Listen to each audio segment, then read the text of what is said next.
This video sponsored by BuyMode. இந்த ஆப்பில் நீங்கள் பர்ச்சேஸ் பண்ணக்கூடிய எல்லா விதமான ப்ராடக்ட்டும் உங்களுக்கு ரொம்ப மலிவான விலையிலேயே கிடைக்கிது.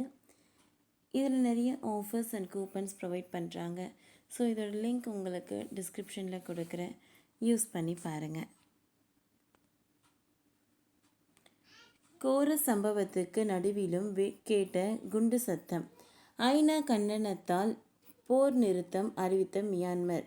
மியான்மரில் ஏற்பட்ட பயங்கர நிலநடுக்கத்தை தொடர்ந்து மீட்பு பணிகளுக்கு உதவுவதற்காக ஆயுத குழுக்களுக்கு எதிரான போர் நிறுத்த அறிவிப்பு மியான்மர் இராணுவம் அரசு வெளியிட்டுள்ளது.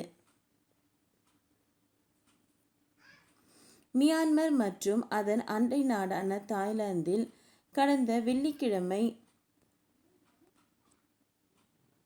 சக்தி வாய்ந்த நிலநடுக்கம் ஏற்பட்டது.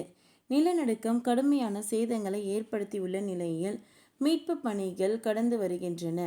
மேலும் இடிந்து விழுந்த கட்டிடங்களுக்குள் இருந்து உடல்கள் மீட்கப்பட்டு வண்ணம் உள்ளன. மியான்மரில் பல ஆண்டுகளில் மிக மோசமான இயற்கை பேரழிவு தற்பொழுது ஏற்பட்டுள்ளது. இந்த நிலநடுக்கத்தால் 2800க்கும் மேற்பட்டோர் உயிரிழந்துள்ளனர். இன்னும் நூற்றுக்கணக்கானோர் காணாமல் போயுள்ளனர். உயிரிழப்பு எண்ணிக்கை மேலும் அதிகரிக்கும் என அஞ்சப்படுகிறது. இதற்கிடையே மியான்மரில் இராணுவ அரசு மற்றும் கிளர்ச்சியாளர்கள் இடையே கடும் மோதல்கள் நடந்து வருகின்றன.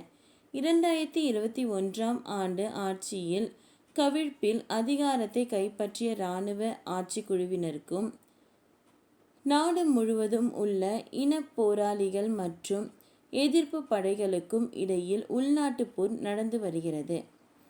செவ்வாய்க்கிழமை இரவு மியான்மர் இராணுவம் பூகம்ப நிவாரணப் பொருட்களை ஏற்றி சென்ற சீனா செஞ்சிலுவை சங்க வாகனங்கள் மீது துப்பாக்கி சூடு நடத்தியது.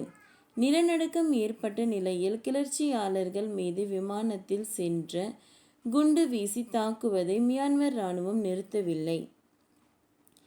இது சர்வதேச அளவில் கடும் விமர்சனத்திற்கு உள்ளானது. மியான்மர் இராணுவ அரசுக்கு ஐநா சார்பில் கடும் கண்டனம் தெரிவிக்கப்பட்டுள்ளது. இதனைத் தொடர்ந்து கிளர்ச்சியாளர்களுக்கும் எதிரான இராணுவ நடவடிக்கைகளை நிறுத்தி வைப்பதாக மியான்மர் அரசு அறிவித்துள்ளது. ஏப்ரல் 22ஆம் தேதி வரை இந்த போர் நிறுத்தம் அமலில் இருக்கும் என்று அந்நாட்டு இராணுவ அரசு தெரிவித்துள்ளது. ஓகே ஃப்ரெண்ட்ஸ், இந்த வீடியோ உங்களுக்கு யூஸ்ஃபுல்லாக இருந்ததுன்னா லைக் பண்ணுங்கள், ஷேர் பண்ணுங்கள், சப்ஸ்கிரைப் பண்ணுங்கள். நெக்ஸ்ட் என்ன வீடியோ பார்க்கலான்னு கமெண்டில் சொல்லுங்கள். தேங்க்யூ.